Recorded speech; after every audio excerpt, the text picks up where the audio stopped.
সময় ফুরিয়ে যায়নি। দরকার একটা ইস্পাত কঠিন সংকল্প আর অদম্য ইচ্ছের। আপনার বয়স কম, সেটা কোনো বড় ব্যাপার নয়।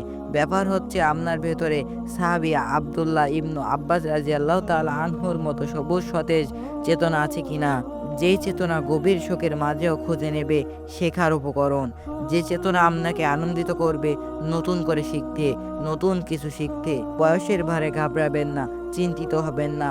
জীবনের শেষ মুহূর্ত পর্যন্ত আমাদের জন্য বরাদ্দ আছে অবারিত সুযোগ। আরবি পড়তে পারেন না, কিংবা এককালে পড়লেও এখন ভুলে গেছেন, তা কোনো সমস্যা না।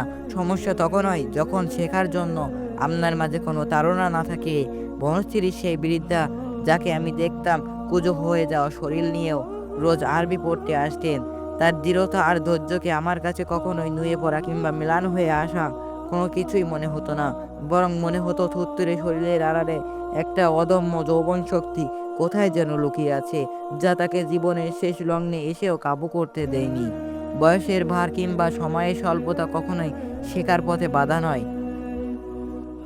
সাহাবী আবু হুরায়রা রাদিয়াল্লাহু তাআলা আনহুর মতন যাদের অন্তরে আছে শেখার অদম্য তৃষ্ণা, যাদের জন্য জীবনে সেই দিন এমনকি শেষ মুহূর্ত সুবর্ণ সুযোগ।